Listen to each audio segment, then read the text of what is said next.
በስመ አብ ወወልድ ወመንፈስ ቅዱስ አሐዱ አምላክ አሜን። የተወደዳችሁ የልዑል እግዚአብሔር ቤተሰቦች የእናታችን የቅድስት ድንግል ማርያም የአስራት ቃል ኪዳን የበረከት ልጆች የጻድቃን የሰማዕታት ወዳጆች በወደደንና ባፈቀረን በልዑል እግዚአብሔር ፍጹም ሰላም እላችኋለሁ። እንደምን ዋላችሁ? እንደምን ለይሳ ደረሳችሁ? አሜን። እንደ ኃጢአታችንና እንደ በደላችን ብዛት ሳይሆን እንደ ምሕረትና እንደ ቸርነቱ ተመልክቶ እስከዚህ ሰዓት ያደረሰን የአባቶቻችን አምላክ ልዑል እግዚአብሔር ስሙ የተመሰገነ ይሁንልን። እርሱን ጠርተን እርሷን የማንተዋት ንጽሕተ ንጹሐን ቅድስተ ቅዱሳን ቅድስት እናታችን ድንግል ማርያም ዘላለማዊ ስሟ የተመሰገነ ይሁንልን። እንግዲህ እንደ እግዚአብሔር አምላካችን መልካምና በጎ ፍቃድ ዛሬ የምንማማረው ሰኔ 12 ቀን የገናናው መልአክ የሊቀ መልአኩ የቅዱስ ሚካኤልን ዓመታዊ ክብረ በዓል በታላቅ ድምቀት እናከብራለን። ይህንን ክብረ በዓል ስለምንድን ነው የምናከብረው? በዚህ ዕለት ምን የተደረገበት ዕለት ስለሆነን የሚለውን እንደ እግዚአብሔር አምላካችን መልካምና በጎ ፍቃድ ዛሬ አጠር አድርገን እንማማራለን። እንግዲህ የሚያስተምረን እግዚአብሔር ነው፣ የሚመክረን እግዚአብሔር ነው፣ የሚገስጸን እግዚአብሔር ነው። እርሱ በመካከላችን ተገኝቶ የጎደለውን አሟልቶ የተጣመመውን አቃንቶ በአፈ መልአክ አርሞ ያስተምረን ይመክረን ይገስጸን ዘንድ የእርሱ መልካምና በጎ ፍቃዱ ይሁንልን። የእናታችን የንጽሕተ ንጹሐን የቅድስተ ቅዱሳን የቅድስት እናታችን የድንግል ማርያም ምልጃ ተራዳይነቷ በረከቷ ሁሉ በሁላችን ላይ ይደርብን። እንግዲህ ወደ ዛሬ ትምህርታችን ስንገባ ታዲያ ሰኔ 12 ቀን የገናናው መልአክ የሊቀ መልአኩ የቅዱስ ሚካኤልን ዓመታዊ ክብረ በዓል በታላቅ ድምቀት እናከብራለን። ይህንን ክብረ በዓል ስለምንድን ነው የምናከብረው የሚለውን ከመመልከታችን አስቀድሞ የስሙ ትርጓሜ ምን ማለት ነው የሚለውን ልናውቅ ያስፈልጋልና ይህንን አጠር አድርገን እንመለከታለን። እንግዲህ ቅዱስ ሚካኤል ማለት ምን ማለት ነው ስንል ቅዱስ ማለት የተለየ የተመረጠ ማለት ነው።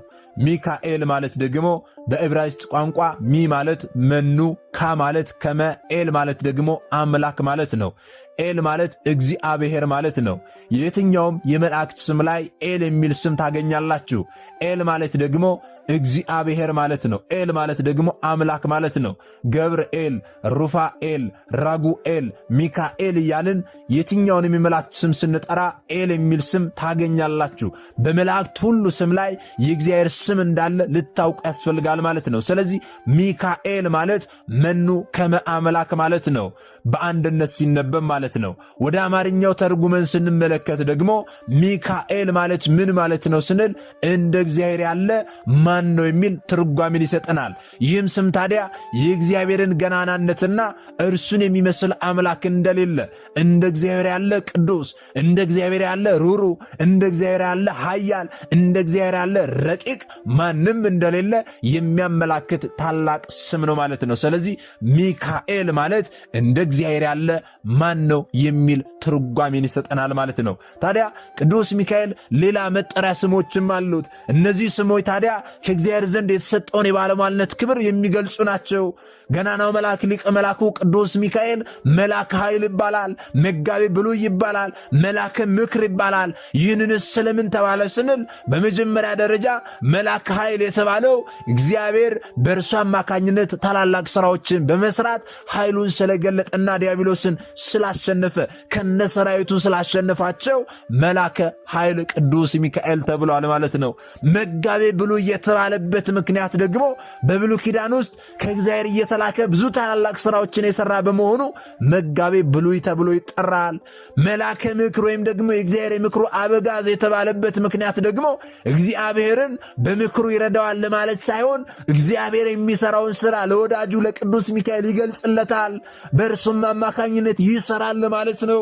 ስለዚህ ቅዱስ ሚካኤል እነዚህን መጠሪያ ስሞች አሉት ማለት ነው።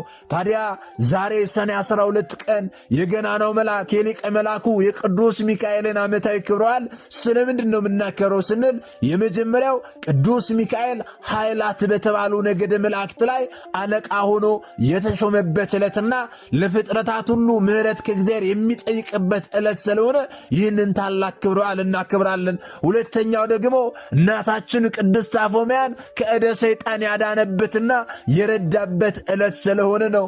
ሦስተኛው ደግሞ የሰማያውያን ሰራዊት አለቃ የሆነ ለሰው ሁሉ የሚራራና ስለ ሰው ልጆች ሳያቋርጥ ወደ ፈጣሪ የሚለምን ሩሩሁና ትሑቱ ኃያሉ መልአክ ቅዱስ ሚካኤል ባህራንን ከሞት ያዳነበት የሞቱን ደብዳቤ ወደ ሕይወት የቀየረበት ታላቅ ዕለት ነውና በዚህ ምክንያት ይህንን ክብረ በዓል እናከብራለን።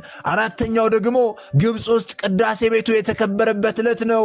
አምስተኛው ደግሞ ቅዱስ ላሊበላን ወደ ሰማይ ያሳረገበት ዕለት ነው። አስተውሉ ወገኖቼ፣ እነዚህን ዋና ዋና ምክንያቶች ለመማማር ያህል አነሳን እንጂ የገናናው መልአክ የሊቀ መልአኩ የቅዱስ ሚካኤል ተአምራቱ ተነግረው የሚያልቁ አይደለም። ብዙ የሚከበርባቸው ምክንያቶች አሉ። ነገር ግን ለመማማር ያህል እነዚህን ከብዙ በጥቂቱ አነሳን ማለት ነው። ታዲያ እነዚህን ምክንያቶች ጠቅሰን ብቻ ማለፍ ሳይሆን ከነዚህ ምክንያቶች መካከል አንዱን አንስተን ለዛሬ እንማማራለን ማለት ነው። እናታችን ቅድስት አፎምያን ከእደ ሰይጣን ያዳነበትና የረዳበት ዕለት ነው ስንል እንዴት ነው ያዳናት? እናታችን ቅድስት አፎምያስ ማን ናት የሚለውን ልናውቅ ያስፈልጋልና ታሪኩን ከብዙ በጥቂቱ እንመለከታለን ማለት ነው። እንግዲህ እናታችን ቅድስት አፎምያ ሀገሯ ኪልቅያ ነው። ባለቤቷ አስተራኒቆስ መስፍነ ኪልቅያ ነበረ። እርሷም ታዲያ በትዳር በነበረችባቸው ዘመናት እግዚአብሔርን ከሚወድ ባለቤቷ ጋር እግዚአብሔርን ስታገለግል የኖረች ደግና መልካም ሴት ነበረች። በየወሩ በ29 የጌታችንን የልደቱን በዓል፣ ወር በገባ በ21 ደግሞ የእመቤታችንን በዓል፣ ወር በገባ በ12 ደግሞ የቅዱስ ሚካኤልን በዓል መታሰቢያ ያደረጉ ነዳያንን ይጎበኙ ነበረ። ባሏ አስተራኒቆስና እናታችን ቅድስት አፎምያ ማለት ነው። በአንድነት ሆነው በአንድ ወር ውስጥ 3 ጊዜ ዝክር ይዘክራሉ፣ ነዳያንን ይጎበኛሉ። ወር በገባ በ21 ወር በገባ በ12 ወር በገባ በ29 ይህንን መልካም ሥራ ይሰሩ ነበረ። ታዲያ ባሏ አስተራኒቆስ ከዚህ ዓለም የሚያርፍበት ጊዜ እንደደረሰ ባወቀ ጊዜ ይሰጡት የነበረውን ምጽዋት የሦስቱን በዓላት መታሰቢያ ማድረግን እንዳታስታጉል ከአደራ ጭምር አዝዛት። ባሌ የለም ብለሽ የሚረዳኝ የሚደግፈኝ የለም ብለሽ ይህንን ዝክር እንዳታቆሚ፣ እንደውም እኔ ከሞትኩም በኋላ እጅጉን አብዝተሽ ልታደርግ ይገባል። እኔ አልደግፍሽ ይሆናል፣ ነገር ግን ቅዱስ ሚካኤል ይደግፍሻል። ከጎንሽ ሰው አይኖር ይሆናል፣ ነገር ግን ቅዱስ ሚካኤል ከጎንሽ አለ። ስለዚህ ባሌ ሞቷል ብለሽ ይህንን ዝክር እንዳታቆሚ፣ ይህንን መታሰቢያ እንዳታቆሚ፣ ነዳያንን መጎብኘት እንዳታቆሚ አደራ ብሎ አዘዛት። ይህንን ትእዛዝ በሚያዛት ጊዜ እናታችን ቅድስት አፎምያም ባለቤቷን አንድ ነገር ጠየቀችው። የቅዱስ ሚካኤልን ስዕል ያስልላት ዘንድ ጠየቀችው። የቅዱስ ሚካኤልን ስዕል አስልልኝ ብላ ጠየቀችው። እርሱም ታዲያ እርሷ እንደጠየቀችው የቅዱስ ሚካኤልን ስዕል አስሎ ሰጣት። በከበረ ቦታም የቅዱስ ሚካኤልን ስዕል አኖረችው። ወገኖቼ ታዲያ ባሏ አስተራኒቆስም አረፈ። ባሏ አስተራኒቆስ ካረፈ በኋላ ያዘዛትን መንፈሳዊ ሥራ ከወትሮ አስበልጣ መስራት ጀመረች።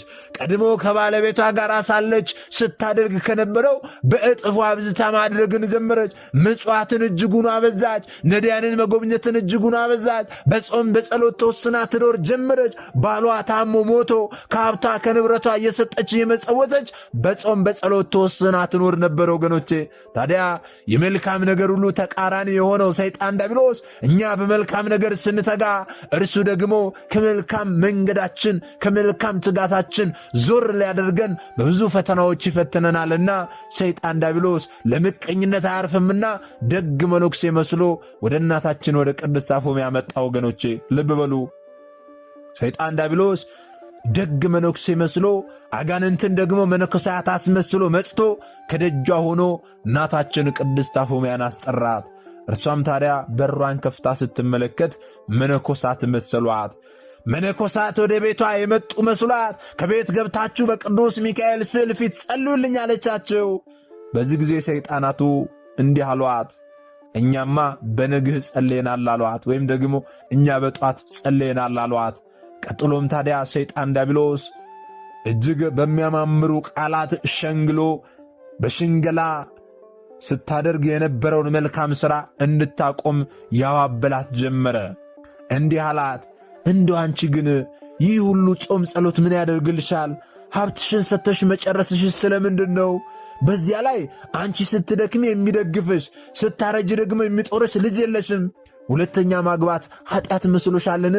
እነ አብርሃም እነ ዳዊት ከብዙ ሴቶች ብዙ ልጆችን ወልደው የለምን? አሁንም ላንቺ ቤት ሰሪ ጎመን ዘሪ ልጅ ያስፈልግሻልና ባላግቢ እሺ በይም ብቻሽን አትሁኚ እኔ ላንቺ አስቤ ነው እያለ ለእርሷ የተቆረቆረ አስመስሎ ከመልካም ተግባሯ ሊያስወጣት ብዙ የሽንገላ ቃላትን ደረደረላት። በዚህ ጊዜ እናታችን ቅድስት አፎምያ እጅግ የሚያስደንቅ መልስ መለሰች። ወገኖቼ ምን ብላ መለሰች ስንል እናታችን ቅድስት አፎምያ አባ ልጅ ቆብህ መልካም ነበረ፣ ንግግርህ ግን ክፉ ነው። አትጹም አትጸልይ ያልከኝን ከየት አመጣኸው? ከየት አገኘኸው? ሁለተኛ ደግሞ ባላግቢ ማለትንስ ከምን አገኘኸው? ርግቦች እንኳን ባሎቻቸው ከሞቱባቸው ከሌላ ወንድ አይቀርቡም። ታዲያ ጥንት በንጽሕና ሊኖር የተፈጠረ የሰው ልጅ ሁለተኛ አላግባም ቢል ዕዳ ፍዳ ሊሆንበት ነውን? ብላ ሞገተችው። ታዲያ የሰው ልጆች ጠላት የሆነው ሰይጣን ዲያብሎስም በመልካም አገልግሎት ስትበረታ አይቷታልና ዝም ብሎ ሊተዋት አልወደደም። ሌላ የሽንገላ ቃላትን ማቅረብ ጀመረ፣ መናገር ጀመረ። ነገር ግን ልትሰማው አልቻለችም። በመጀመሪያ ባል ሳታገባ መገልገሏን ትታ ሌላ ባል አግብታ ልጅ ወልዳ እንድትኖር ሸነገላት። በማባበል ጠይቃት። ይህንን አልቀበል ስትለው ደግሞ ባሏ መንግሥተ ሰማያትን ስለወረሰ ምንም ምጽዋት እንደማያስፈልገው ነገራት። እንደሆነ ባለቤትሽ ጸድቋል፣ መንግሥተ ሰማያትን ወርሷል። ስለዚህ ምጽዋት ምን ያደርግለታል? ስለዚህ ሀብት ንብረትሽን ስለምን ትጨርሻለች? ስለዚህ ተይው፣ ይህንን አታድርጊ እያለ ይሸነግላት ጀመረ። እናታችን ቅድስት አፎምያ ግን ዳግመኛ ትዳር ላለመመስረት ቃል ኪዳን እንደገባች ርግብን አብነት አድርጋ እነርሱ እንኳን በሕይወት ዘመናቸው ከአንድ ባል ውጪ ሌላ ባል እንደማያውቁ በመጥቀስ ሐሳቡን እንደማትቀበለው ነገረችው። በዚህ ጊዜ ሰይጣን ዲያብሎስ መነኩሴ መስሎ ወደ እርሷ ቀርቦ በተለያየ ሽንገላ ቃላት እያባበለ ሐሳቧን ሊያስቀይራት ሞክሮ ነገር ግን አልሳካ ቢለው፣ አስመሳይ መሆኑ አላዋጣ ቢለው ማንነቱን ቀይሮ እናታችን ቅድስት አፎምያን ሊያንቃት ሞከረ። በዚህ ጊዜ እናታችን ቅድስት አፎምያ የእግዚአብሔርንና የቅዱስ ሚካኤልን ስም ጠርታ አባረረችው። በእውነት ክብር ለአምላካችን ይሆን። አዎ እርሱ ተመልሶ መጥቶ እንደሚያጠፋት ዝቶባት እንደ አቧራ በኖ እንደ ጢስ ተኖ ጠፋ። ዛሬም ሰይጣን ዲያብሎስ በተለያዩ መንገዶች ሊፈትነን ይመጣል። ወገኖቼ ያን ጊዜ ከአጠገባችን ብቻ አይደለም፣ ከአካባቢያችን ብቻ አይደለም፣ ከሕይወታችን ውስጥም ጭምር ብናደርገን አዎ እንደ አቧራ በኖ እንደ ጢስ ተኖ እንዲጠፋ የምናደርገው የእግዚአብሔርን ስም በመጥራት ነው። ታዲያ በሰኔ 12 ቀን የቅዱስ ሚካኤልን መታሰቢያ እያዘጋጀች ሳለች ሰይጣን ዲያብሎስ ብርሃናዊ መልአክ መስሎ መጣ። የመላእክት አለቃ ቅዱስ ሚካኤል እንደሆነ ገልጾ የመጀመሪያውን የመሰለ ከንቱ ምክሩን አሰማምሮ አቀረበላት። ቀድሞ ሲሸነግላት ሲጎተጉታት የነበረውን ሐሳብ አሁን ደግሞ ቀየር አድርጎ አሰማምሮ ያንኑ ሐሳብ አቀረበላት። ሐሳቡንም ደግሞ የእግዚአብሔር ፍቃድና ሐሳብ እንደሆነ አድርጎ ለማሳመን ሞከረ። አዎ ባል እንድታገባ፣ ምጽዋትን እንድትተው፣ ጾምና ጸሎትን እንድትተው፣ ነዳያንን መጎብኘትን እንድትተው አሰማምሮ አቀረበላት። የእግዚአብሔር ፍቃድና ሐሳብ እንደሆነ አድርጎ ለማሳመን ሞከረ። ሰይጣን አስቀድሞ ጌታችን መድኃኒታችን ኢየሱስ ክርስቶስን በገዳመ ቆሮንጦስ መጻሕፍትን እየጠቀሰ እንደተፈታተነው ሁሉ እናታችን ቅድስት አፎምያንም ለማሳመን አብርሃምን፣ ይስሐቅን፣ ያዕቆብን፣ ዳዊትን የመሳሰሉትን እየጠቀሰ ለማሳመን ሞከረ። እነዚህን ከመጽሐፍ ቅዱስ እየጠቀሰ እንኳን ለማሳመን ቢሞክርም እናታችን ቅድስት አፎምያ ግን ልትሸነፍለት አልቻለችም። እንዲህ አለችው፣ አንተ ቅዱስ ሚካኤል ከሆንክ በትረ መስቀል የት አለ ብላ ጠየቀችው። ባሏ ያሳለላት የቅዱስ ሚካኤል ስዕል ላይ በትረ መስቀል አለ። አንተ ቅዱስ ሚካኤል ከሆንክ በትረ መስቀል የት አለ ብላ አለችው። ከዚህም በኋላ በዚህም አላበቃም። አንተ ቅዱስ ሚካኤል ከሆንክ የቅዱስ ሚካኤል ስዕል በቤት ያለና ናና በቅዱስ ሚካኤል ስዕል ፊት ስገድ፣ ተሳለመው አለችው። እርሱም በዚህ ጊዜ እጅጉኑ ተናደደ። ሰይጣን ዲያብሎስ እጅጉኑ ተናዶ ዘሎ አነቃት። ያን ጊዜ ቅዱስ ሚካኤል ከሰማይ ወርዶ በበትረ መስቀሉ ቀጥቅጦ በጦሩ ወግቶ ሰይጣን ዲያብሎስን ድል ነስቶ እናታችን ቅድስት አፎምያን ከእደ ሰይጣን አድኗታል። በእውነት ክብር ለአምላካችን ይሆን። ስለዚህ ዛሬ ሰኔ 12 ቀን እናታችን ቅድስት አፎምያን ከእደ ሰይጣን ያዳነበት ዕለት ስለሆነ ይህንን ታላቅ ክብረዋል እናከብራለን። ታዲያ እናታችን ቅድስት አፉምያን ገናናው መልአክ ሊቀ መላኩ ቅዱስ ሚካኤል እንዴት እንዳዳናት ከብዙ በጥቂቱ አጠር አድርገን ከተመለከትን ዘንዳ ደግሞ የባህራንን የሞት ደብዳቤ ገናናው መልአክ ሊቀ መላኩ ቅዱስ ሚካኤል እንዴት ወደ ሕይወት እንደቀየረለት አጠር አድርገን ልንመለከት ያስፈልጋልና ይህን ደግሞ አጠር አድርገን እንመለከታለን። እንግዲህ የሰኔ 12 ቀን በዓል የቅዱስ ሚካኤልን ተራዳይነትና የእግዚአብሔርን ድንቅ አጠባበቅ የምናይበት ዕለት ነው። ይህ ታሪክ የሚያስተምረን የሰው ልጅ ክፋትና መቀኘት ምንም ያህል ቢገዝፍ የእግዚአብሔር ጥበቃና የመላእክት ተራዳይነት ግን የሰውን ክፉ ዕቅድ ወደ በረከት መለወጥ እንደሚችል ነው ከባህራን ሕይወት የምንማረው ማለት ነው። ይህስ እንደምንድን ነው ስንል ታዲያ በጥንት ዘመን በአንድ መንደር ውስጥ ወይም ደግሞ በአንድ ሀገር ውስጥ እግዚአብሔርን የሚፈራ ነገር ግን እጅግ በጣም ድሃ የሆነ አንድ ሰው ነበረ። በዚህ ድሃ ሰው አቅራቢያ ደግሞ አንድ እጅግ ባለጸጋ የሆነ ሀብቱ እጅግ የተተረፈረፈ የበዛ ግን ደግሞ ልቡ በክፋትና በምቀኝነት የተመላ ባለጸጋ ነበረ። ታዲያ ያ ድሃ ሰው ሚስቱ ልትወልድ ስትቃረብ ወደ ቅዱስ ሚካኤል ቤተ ክርስቲያን ሄዶ ቅዱስ ሚካኤል ሆይ በጸሎትህ አስበኝ፣ ሚስቴንም በሰላም ገላግልልኝ ብሎ ተሳለ። ወገኖች ያስተውሉ። ከዚያም በኋላ ሚስቱ ነፍሰ ጡር ሳለች፣ እርጉዝ ሳለች ያ ሰውዬ ይሞታል፣ ያርፋል። እርሱ ከሞተ ካረፈ በኋላ ደግሞ ሚስቱ ብቻዋን በቤቷ ሳለች ከዕለታት በአንደኛው ቀን ይደርስና ምጡ ትወልዳለች። እርሷ ከወለደች በኋላ ገናናው መልአክ ሊቀ መላኩ ቅዱስ ሚካኤል በዚያ ቤት ይገለጥና ለሕፃኑ አንድ ምስራች ይናገራል። ምን ብሎ ይናገራል ስንል ያ ባለጸጋ ሰው በቤቱ ተኝቶ ሳለ እግዚአብሔር አምላክ እንዲሰማ ጆሮን ከፈተለትና ያ ባለጸጋ ሰው እየሰማ ቅዱስ ሚካኤል ለዚያ ሕፃን አንድ ትንቢት ተናገረ። ይህ ሕፃን የዚህን ክፉና ሐኬተኛ የሆነ ባለጸጋ ሀብት ንብረት እንዲሁም ደግሞ ልጆቹንም ልጁንም ጭምር ይወርሳል ብሎ ተናገረ። በዚህ ጊዜ ያ ባለጸጋ ሰው እጅጉኑ ተበሳጨ። እንዴት ነው ልጄን የሚወርሰው? እንዴት ነው ሀብት ንብረቴን የሚወርሰው? ስለዚህ ይህንን ልጅ ልገድል ያስፈልጋል ብሎ ለመግደል ብዙ ሙከራዎችን ያደርግ ነበረ። ወገኖቼ ብዙ ሙከራዎችን ያደርግ ነበረ። እግዚአብሔር የሰውን ልጅ የወደፊት ዕጣ ፈንታ አስቀድሞ ያውቃል። ክፉዎች እግዚአብሔርን ዕቅድ ለማደናቀፍ ቢነሱም እንኳን የፈጣሪ ፍቃድ ግን ሁልጊዜ ይፈጸማል። ወገኖቼ እግዚአብሔር አምላክ በቅዱስ ሚካኤል አማካኝነት ይህንን ነገር ተናገረ። ነገር ግን ይህንን የተናገረውን ነገር ያ ሀብታም ሰው ያ ባለጸጋ ሰው እንዴት ይሆናል ብሎ ያንን ሕፃን ልጅ ለመግደል ብዙ ሙከራዎችን ማድረግ ጀመረ። ባለጸጋው በማግስቱ በጠዋት ወደዚያ ወደ ድሃው ቤት ሄዶ ለእናትየው እንዲህ ይላት ጀመረ። እጅግ ድሃ ስለነበረች ይህንን ሕፃን እኔ አንድ ላቅቄ ተንከባክቤ አሳድገዋለሁ፣ ለአንቺም ደግሞ ብዙ ወቄት ወርቅ እሰጥሻለሁ። ስለዚህ ልጅሽን ስጭኝ፣ እኔ የተንከባከብኩ ላሳድገዋላት። በዚህ ጊዜ እርሷም ከድህነቷ ከችግሯ አንጻር ለእርሷም ወርቅ ስለሚሰጣት ልጇንም ደግሞ በመልካም አስተዳደግ ያሳድግልኛል ብላ ልጇን አምና ሰጠችው። ባለጸጋው ታዲያ ሕፃኑን ይዞ እንደወጣ ከአንድ የብረት ሳጥን ውስጥ አኖረው።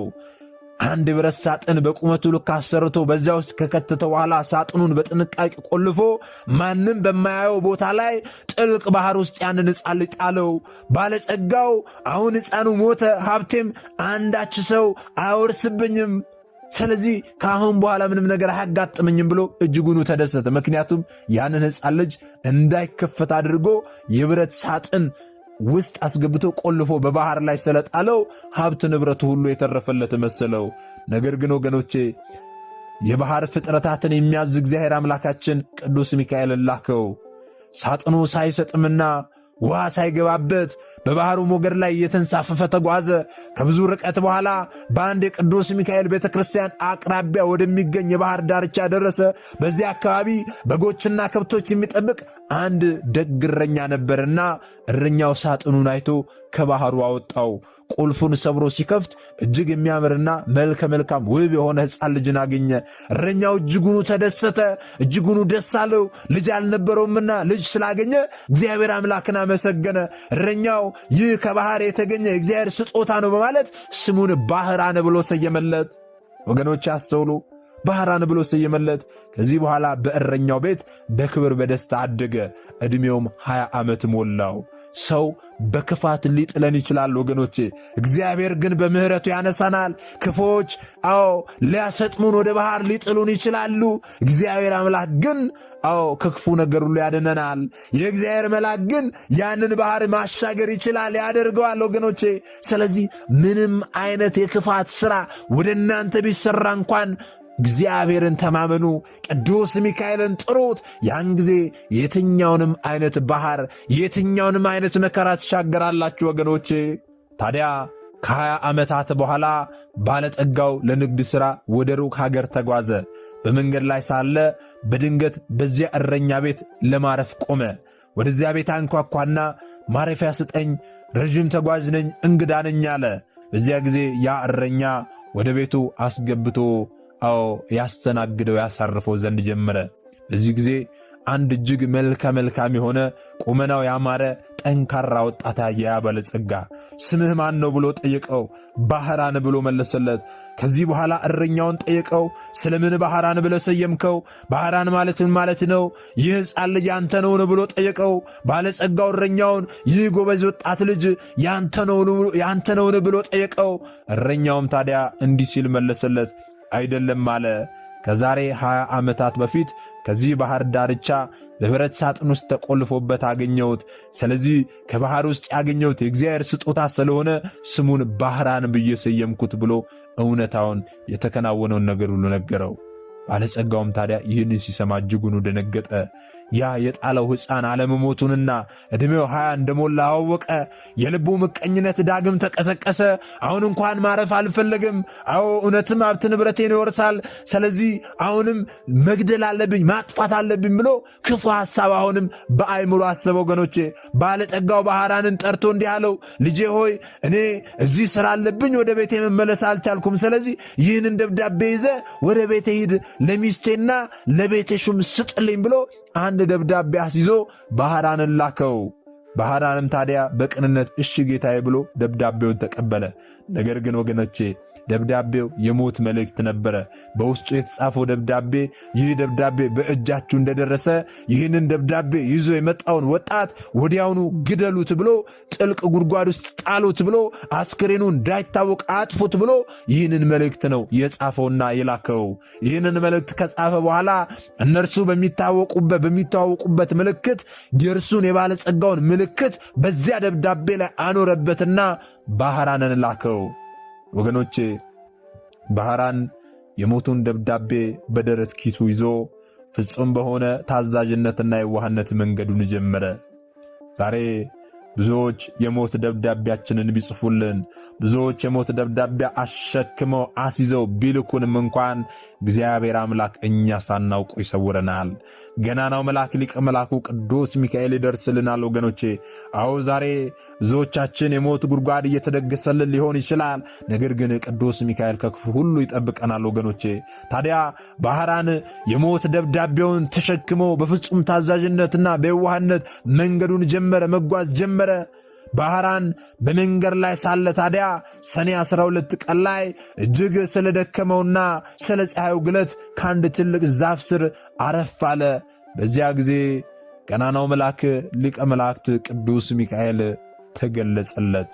አረፍ ብሎ ሳለ ቅዱስ ሚካኤል የንጉሥ የጦር መኮንን መስሎ በነጭ ፈረስ ላይ ተቀምጦ በታላቅ ግርማ ተገለጠለት። ባህራንንም ታዲያ ከእንቅልፉ ቀሰቀሰው። ባህራን አረፍ ብሎ ሸለብ አድርጎት ስለነበረ ከእንቅልፉ ሲነሳ ቅዱስ ሚካኤል እንዲህ አለው፣ አንተ ወጣት የት ነው የምትሄደው? ያስከውስ ደብዳቤ ምንድን ነው አለው።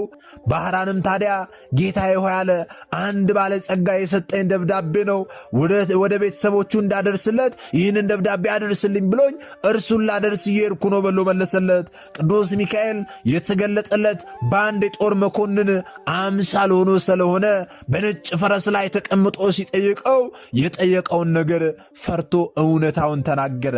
ደብዳቤ ላደርስ እየሄደ እንደሆነ ማለት ነው።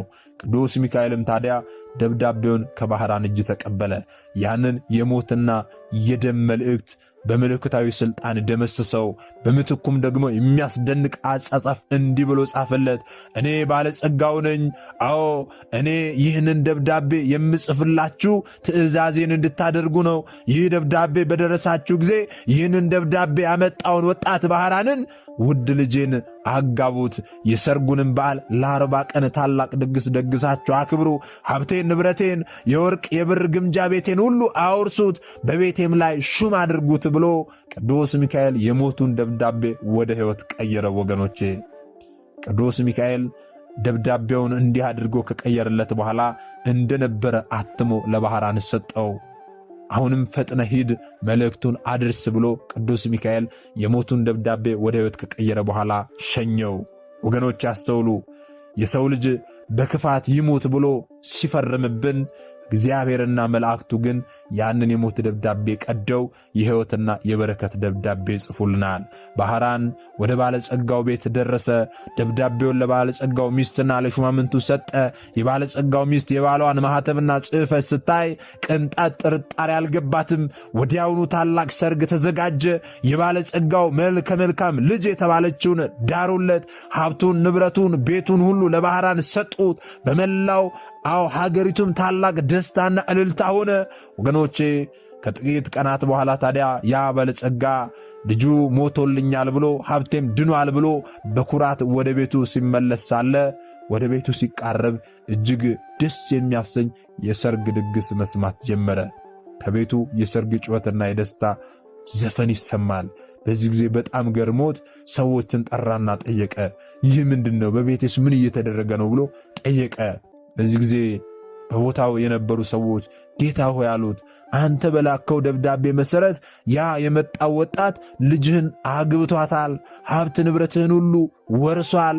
ዛሬ በቤትህ ላይ ጌታ ሆኗል።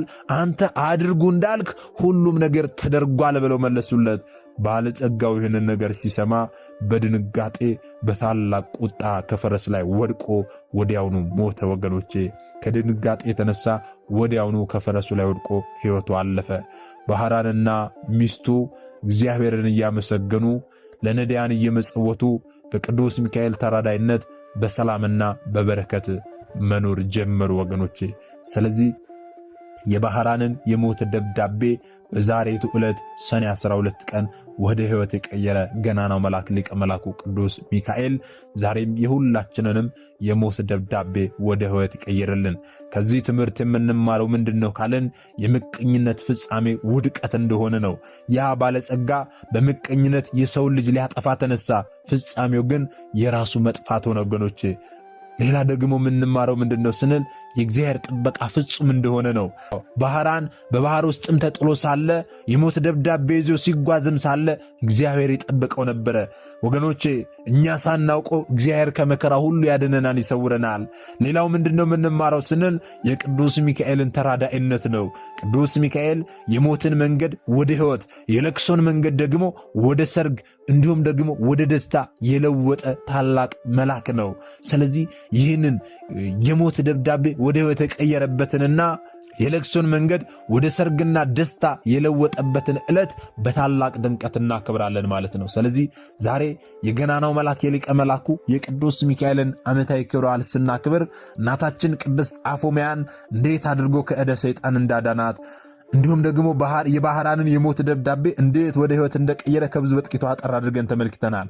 ዛሬ ገናናው መልአክ ሊቀ መላኩ ቅዱስ ሚካኤል ኃይላት በተባሉ ነገደ መላእክት ላይ አለቃ ሆኖ የተሾመበትና ለሰው ልጆች ሁሉ ከእግዚአብሔር ምሕረት የሚጠይቅበት ዕለት ነውና ሁላችንም ገናናው መልአክ ሊቀ መላኩ ቅዱስ ሚካኤል በዕለተ ቀኑ ከእግዚአብሔር ዘንድ ምሕረትን ይቅርታን ያሰጠን ዘንድ ልንማጸን ያስፈልጋል። ኃጢአታችንን በደላችንን ሁሉ ያስተሰርይልን ዘንድ ልንማጸን ያስፈልጋል። የሕይወታችንን ቋጠር ሁሉ እንዲፈታልን ልንማጸን ያስፈልጋል። የጎደለውን እንዲሞላልን፣ የተጣመመውን እንዲያቀናልን፣ አዎ ኑሯችንን እየተስተካከለ እንዲያደርግልን፣ የምንሰማውን ክፉ ነገር ሁሉ ከኛ እንዲያረቅልን፣ ሀገራችንን ሰላም እንዲያደርግልን በዕለተ ቀኑ ቅዱስ ሚካኤል ልንማጸን ያስፈልጋል። ወገኖቼ ከልባችን ሆነን ቅዱስ ሚካኤል ልንማጽን ያስፈልጋል። በእውነት ገና ነው መልአክ ሊቀ መላኩ ቅዱስ ሚካኤል ምልጃ ተረዳይነቱ በረከቱ ሁሉ በሁላችን ላይ ይደርብን። ታዲያ እኛ የተማርነውን ላልተማሩት ወንድሞቻችን ልናስተምር ልናሳውቅ ያስፈልጋል። ምክንያቱም እኛ የተማርነውን አስተምረን ቢሆን ኖሮ እኛ ያውቅነውን አሳውቀን ቢሆን ኖሮ ማንም አብቶልና ስመ ክርስትና ስታ ማኅተብ በአንገቱ ላይ ካሰረችበት ከቅድስት ቤተ ክርስቲያን ወጥቶ ወደ ሌሎች ሃይማኖት ተቋማት ባልሄደ ባልገባ ነበረ። ነገር ግን እኛ የተማርነውን ስለማናስተምር ያውቅነውን ስለማናሳውቅ ብዙ እህቶቻችንና ወንድሞቻችን እየሳቱ ነው ያሉትና የሳቱትንም ለመመለስ ያሉትንም ለማጽናት አሁን ላይ የተማርነውን ወደፊትም የምንማረውን የቤተ ክርስቲያናችንን አስተምሮ ልናስተምር ያስፈልጋል ማለት ነው። ይህንን እንድናደርግ ደግሞ እርሱ አምላካችን መድኃኒታችን ኢየሱስ ክርስቶስ ሁላችንንም ይርዳን።